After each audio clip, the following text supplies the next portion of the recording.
성도 여러분은 혹시 기도하고 하나님의 약속을 믿고 간 길에서 실패하신 일이 있습니까? 하나님의 말씀대로 믿음대로 살았는데도 고난을 겪어본 적이 있습니까? 순종과 헌신으로 살았는데 갈수록 미래가 어두워지는 분이 있습니까? 성경을 읽어보면 성경 안에도 하나님의 뜻대로 살았지만 고난을 당한 사람들의 기록이 많이 있습니다. 신명기 8장에 보면 모세의 인도로 출애굽한 이스라엘 백성들이 왜 광야에서 40년간이나 머물며 광야의 삶을 살았는지를 설명하고 있습니다. 신명기 8장 2절에 보면 내 하나님 여호와께서 이 40년 동안에 내게 광야길을 걷게 하신 것을 기억하라. 이는 너를 낮추시며 너를 시험하사 내 마음이 어떠한지 그 명령을 지키는지 지키지 않는지 알려 하심이라. 이렇게 말씀을 했습니다.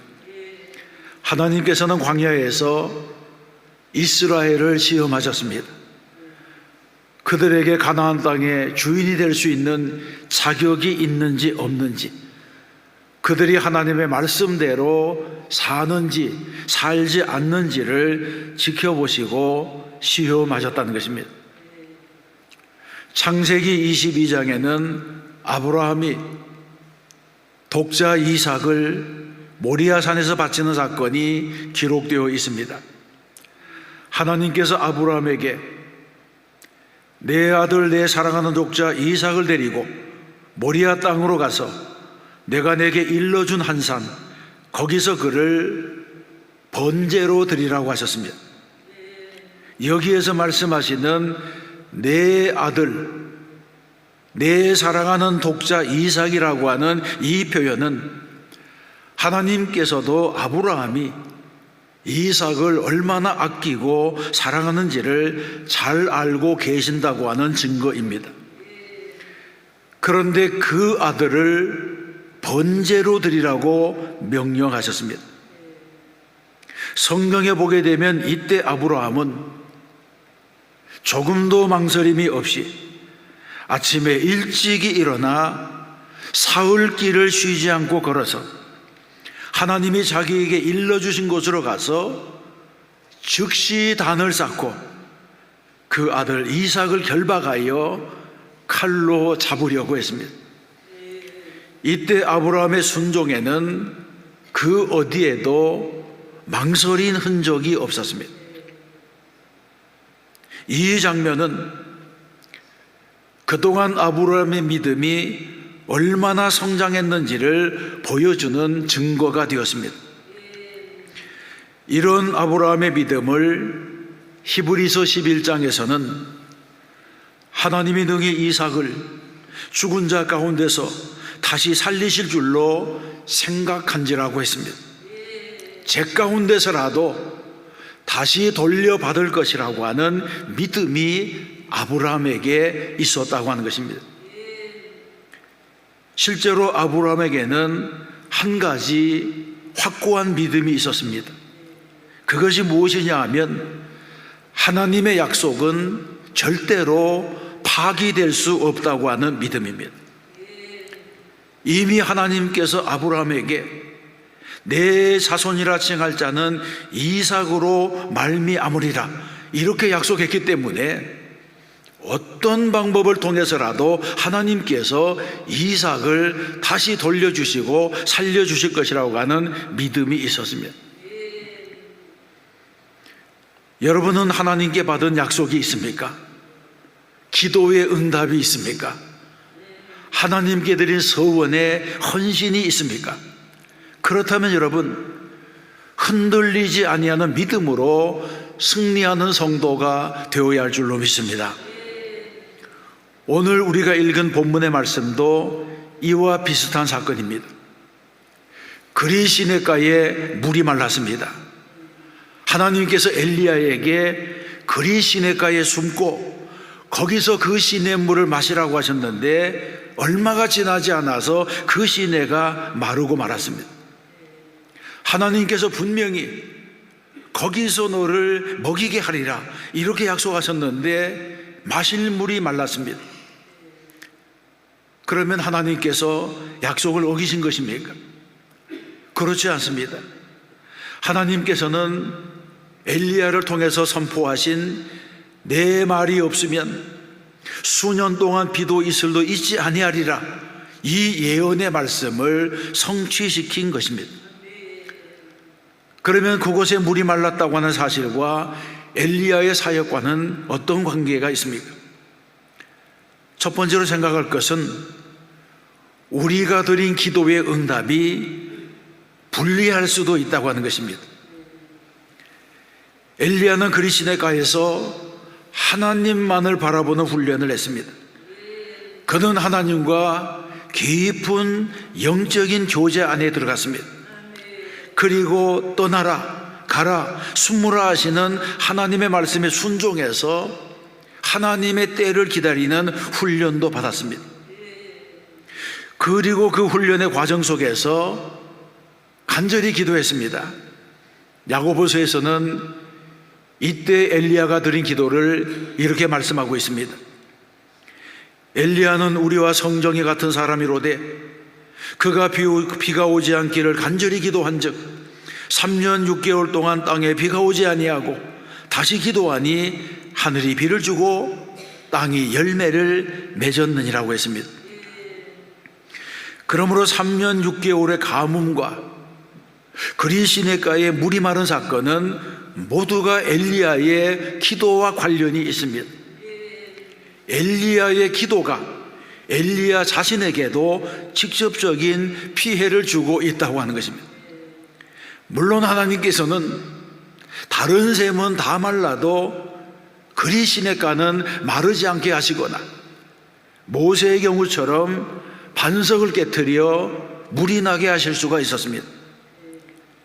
그러나 하나님은 그렇게 하지 아니하시고 엘리야를 가뭄의 현장, 기근의 현장에 두셨습니다. 이때 엘리야는 하나님께 간절히 기도하면서 자신의 기도가 응답이 되어서 자신이 먹을 물이 말라버리는 모순에 빠지게 되었습니다. 이런 엘리야의 기도는 헌신적인 기도입니다. 하나님의 뜻을 구하는 기도입니다. 엘리야는 자기 중심적인 기도가 아니라 하나님 중심적인 기도, 하나님의 뜻을 이루는 기도를 드렸습니다. 자신의 손해를 넘어서는 기도를 드린 것입니다. 이런 기도의 대표적인 예는 예수님께서 겟세마네 동산에서 드린 기도입니다. 예수님은 겟세마네 동산에서 내 마음이 심히 고민하여 죽게 되었다 이렇게 말씀하시면서 흐르는 땀방울이 핏방울이 되도록 간절히 기도했습니다. 그 기도가 바로 나의 원대로 마시옵고 아버지의 원대로 하옵소서 이런 기도였습니다. 우리는 예수님의 기도를 통해서 나의 이익을 넘어서서 하나님의 뜻을 구하는 기도를 배워야 합니다. 어떤 소원을 가지고 간절히 기도할 때에 하나님께 영광이 되고 나에게도 복이 되게 하옵소서, 모든 일이 합력하여 선을 이루게 하옵소서 이런 기도를 드리는 것입니다. 그런데 이런 기도의 응답이 어떤 때는 나에게 불리할 수도 있습니다. 그래도 우리는 하나님의 뜻을 구하는 기도를 해야 됩니다. 왜냐하면 하나님의 생각과 하나님의 길과 하나님의 뜻은 나의 생각보다 높고 다르기 때문입니다. 하나님께서는 언제나 우리를 좋은 길로 인도하여 주시는 줄로 믿습니다. 때가 되면 그리 시냇가를 말리시듯이 우리의 보금자리를 흩으시기도 합니다. 신명기 32장에서는 하나님께서 자기 백성들을 인도하실 때에 마치 독수리가 자기의 보금자리를 어지럽게 하며 자기의 새끼 위에 너풀거리며 그의 날개를 펴서 새끼를 받으며 그의 날개 위에 그것을 엎는 것 같이 여호와께서 홀로 그를 인도하셨다 이렇게 말씀합니다. 마치의 독수리가 새끼들이 둥지를 떠나야 될 시기가 되면 둥지를 흐트려서 불편하게 만들고 새끼를 낭떠러지에서 떨어뜨려서 날개짓을 가리키는 것처럼 때가 되면 움직일 수밖에 없이 만드신다고 하는 것입니다. 이것이 바로 하나님의 응답입니다. 우리는 열심히 기도해야 되고 하나님의 뜻에 주목해서 기도해야 됩니다. 그리고 그 기도의 결과는 온전히 하나님께 맡겨야 됩니다. 혹시 기도의 응답이 불리할지라도 반드시 합력하여 선을 이루게 하실 줄을 믿어야 하는 것입니다. 왜냐하면 우리의 인생은 하나님의 손 안에 있기 때문입니다. 반드시 하나님이 인도하시고 도와주실 줄로 믿습니다. 우리는 이 사실을 믿으며 기도해야 하는 것입니다. 두 번째로 살펴볼 것은 하나님께서는 한 단계씩 인도하십니다. 그리 시냇가가 마르자 하나님께서 엘리야에게 그 다음에 해야 할 일을 말씀하셨습니다. 8절과 9절입니다. 여호와의 말씀이 엘리야에게 임하여 이르시되 너는 일어나 시돈에 속한 사르밧으로 가서 거기 머물라. 내가 그곳 과부에게 명령하여 내게 음식을 주게 하였느니라. 아멘. 이 말씀에도 여러 가지 의미가 숨어 있습니다. 먼저 하나님께서 여호와의 말씀이 엘리야에게 임했다고 말씀합니다. 하나님께서는 엘리야가 움직여야 될 시간을 재고 있었습니다. 그래서 그리 시냇가가 마르자 일어나 가라고 말씀하십니다. 그렇습니다. 하나님께서는 때가 되면 강권적인 방법으로라도 우리를 이끌어 주시는 분입니다. 그리고는 엘리야에게 가야 할 목적지를 알려주셨습니다. 시돈에 속한 사르밧 과부의 집이라고 하는 분명한 장소입니다. 그곳에 한 과부를 준비시켰다고 하는 것입니다. 그러면 여러분, 엘리야가 가야 될 시돈이라고 하는 곳은 어떤 곳입니까? 시돈은 엘리야를 죽이려고 하는 아합 왕의 아내 이세벨의 고향입니다.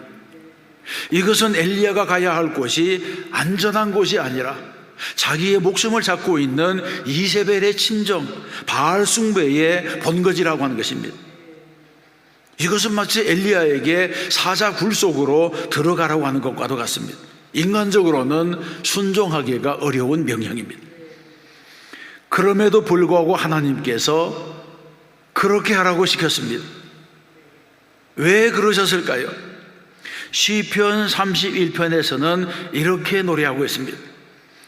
주께서 그들을 주의 은밀한 곳에 숨기사 사람의 귀에서 벗어나게 하시고 비밀이 장막에 감추사 말다툼에서 면하게 하시리이다. 아멘. 여러분, 이것은 얼마나 절묘한 말씀입니까?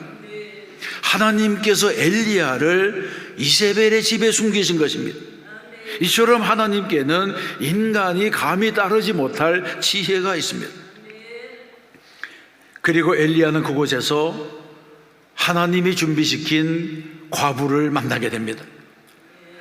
하나님께서는 엘리야를 사르밧으로 보내실 때에 그가 만나게 될 과부가 어떤 사람인지에 대해서 정보를 주지 않았습니다.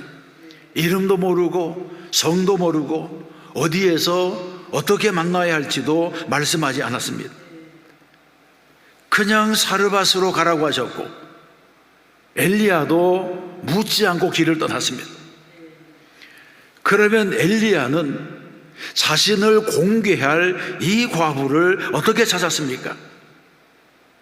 일단 엘리야는 사르밧으로 가서 거기 머물라고 하실 때에 마치 아브라함이 고향과 친척과 아버지의 집을 떠나 미지의 세계로 출발하듯이 믿음으로 첫 발걸음을 옮겼습니다. 이것이 중요합니다. 그 과부를 찾는 일은 일단 순종하여 첫 발을 떼어놓은 후에 받게 될 인도입니다.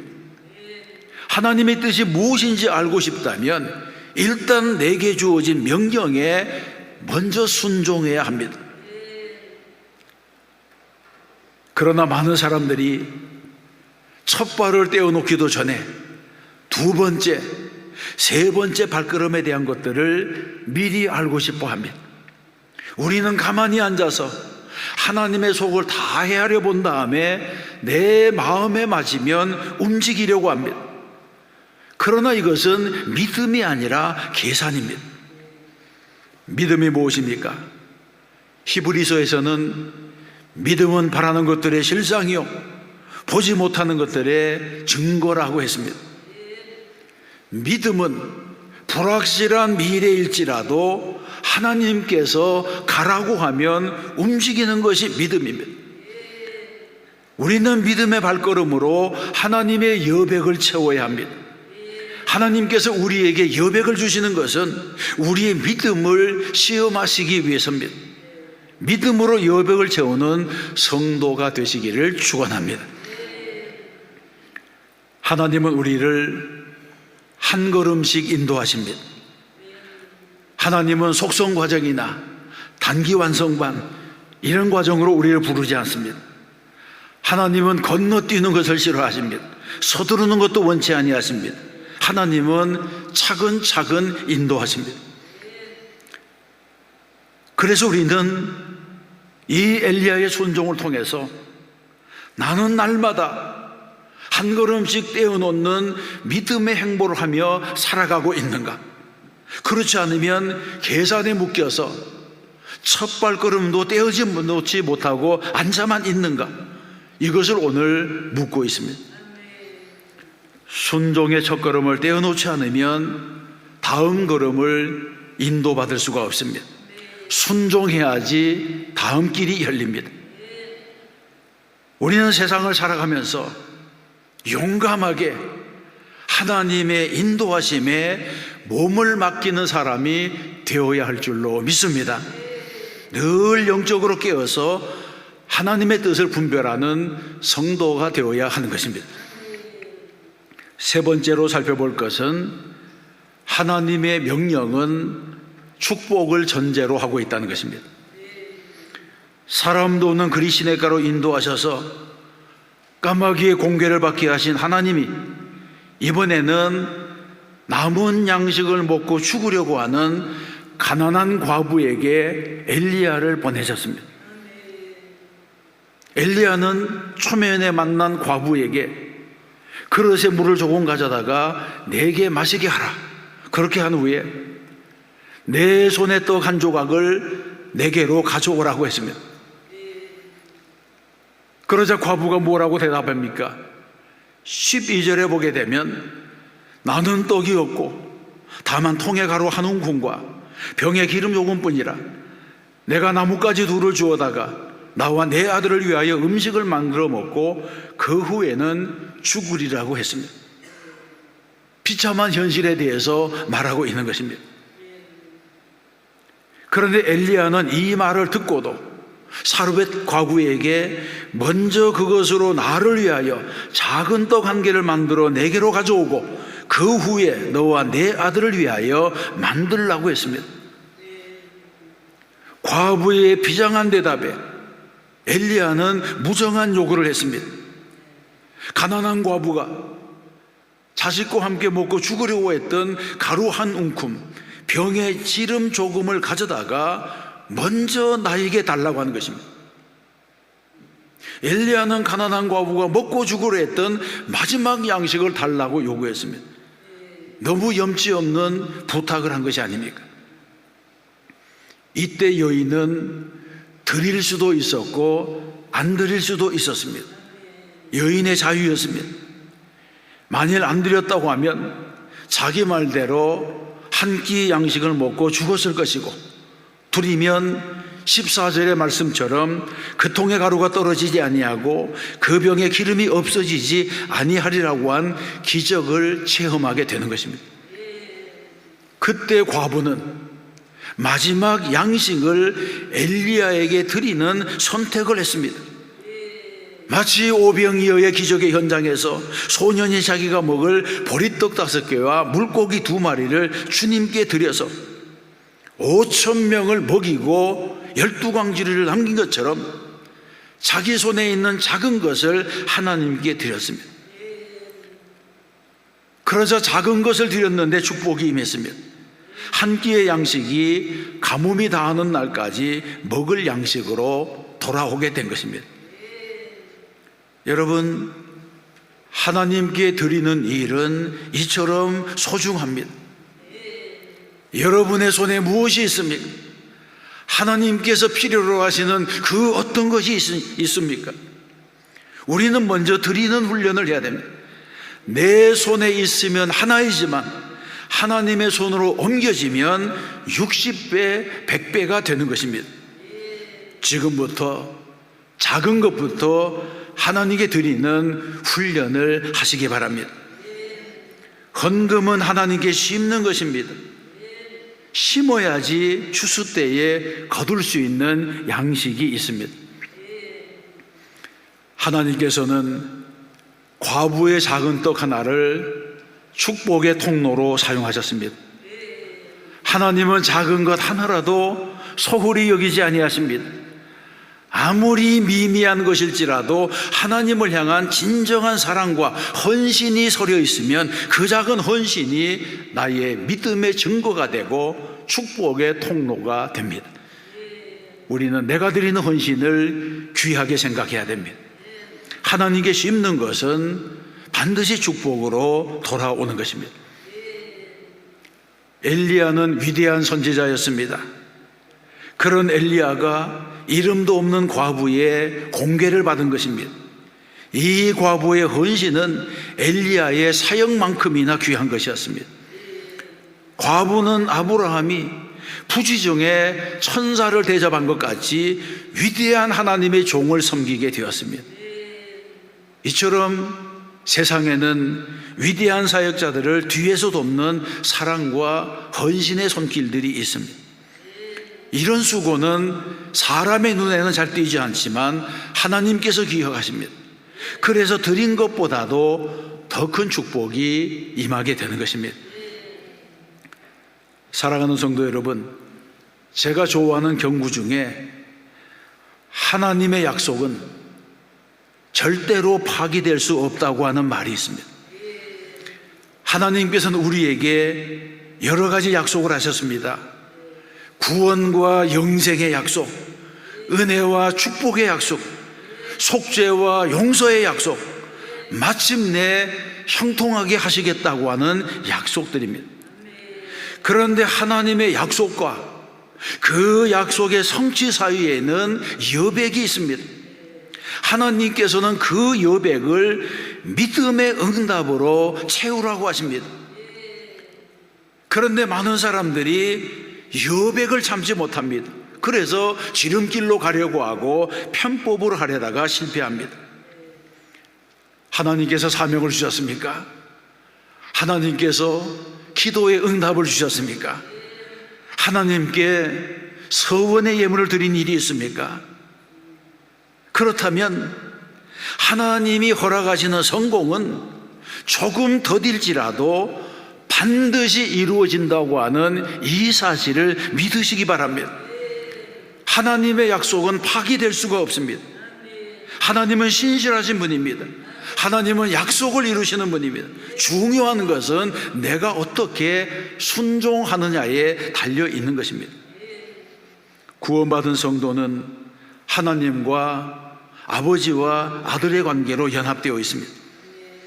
예수 그리스도를 믿음으로 이전 것은 지났으니 보라 새 것이 되었도다, 이렇게 인정하는 새로운 피조물이 된 것입니다. 우리는 거듭났습니다. 본질이 변했습니다. 소속이 바뀌었습니다. 그런데 또다시 죄를 지으면 어떻게 됩니까? 구원받은 것이 소멸됩니까? 그렇지 않습니다. 아버지와 아들의 관계는 본질의 문제이기 때문에 바뀔 수가 없습니다. 그렇습니다. 죄를 지었다고 해서 아들이 남이 되는 것은 아니지만 아버지와의 친밀한 관계는 손상됩니다. 다른 말로 하면 죄 때문에 탕자처럼 되는 것입니다. 영적인 거지가 됩니다. 하나님의 은혜를 이루지 못합니다. 자녀의 특권을 사용하지 못합니다. 그러므로 우리는 세상을 살아갈 때에 믿음으로 살아야 됩니다. 성실하게 살아야 됩니다. 약속과 성취 사이에 있는 그 여백을 우리의 믿음으로 채워야 됩니다. 계산에 묶여서 살지 아니하고 믿음으로 반응하며 살아야 되는 것입니다. 하나님께서 저와 여러분을 이 땅으로 부르셨습니다. 이곳이 그리시네카인지 사르밧 과부의 집인지 모르지만 장차 갈멜산에서 사용하시려고 준비시키고 계십니다. 그러므로 성도는 하루하루를 성실하게 살고 믿음으로 살고 순종하며 살아서 하나님께서 나에게 주신 여백을 채워나가는 사람이 되어야 하는 것입니다. 오늘 순종해서 내일을 준비하는 성도가 되어야 합니다. 또 한 주간 말씀대로 살고 믿음으로 살아 승리하는 저와 여러분 되시기를 주님의 이름으로 축원합니다.